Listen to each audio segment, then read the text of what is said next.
From the KBIA Newsroom in Columbia, I'm Trevor Grandin.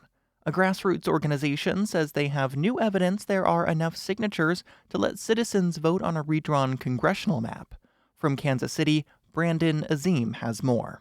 The Republican-led legislature in Missouri passed a law last year expanding the 5th District about 150 miles east. People, not politicians, said they collected enough signatures to challenge the law this November, but Secretary of State Denny Hoskins threw a third of them out. Executive Director Richard Von Glahn says they verified many of those discarded signatures.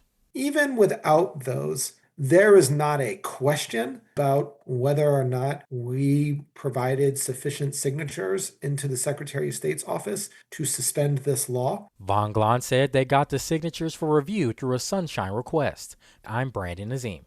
The Kansas City International Airport terminal reopened Sunday afternoon after a potential threat closed its doors for close to 2 hours.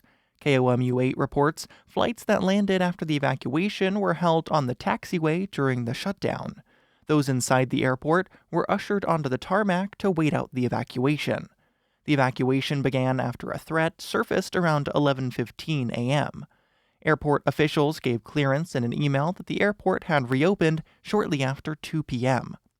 FBI Director Kash Patel said on social media Sunday afternoon that the FBI reviewed the threat and determined it not to be credible.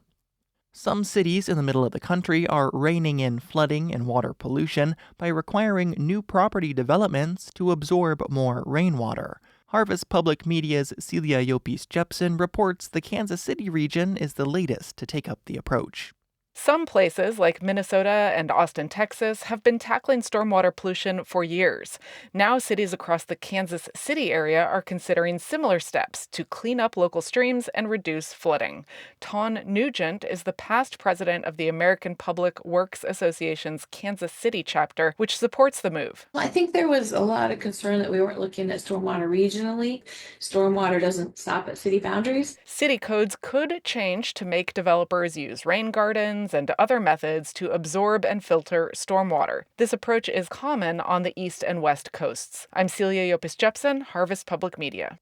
And concerns of rising electric prices and the environmental effects of data centers have officials across the country considering temporary bans on the facilities. The Missouri Independent reports lawmakers in at least 11 states have introduced legislation that would temporarily halt construction of data centers. In August, St. Charles became one of the first cities in the nation to ban data center construction for a year. Counties in Georgia and Indiana have since followed suit. Leaders are also hoping to pass regulations to protect consumers from rising utility bills and prevent states from losing money through tax breaks. I'm Trevor Grandin, KBIA News, Columbia.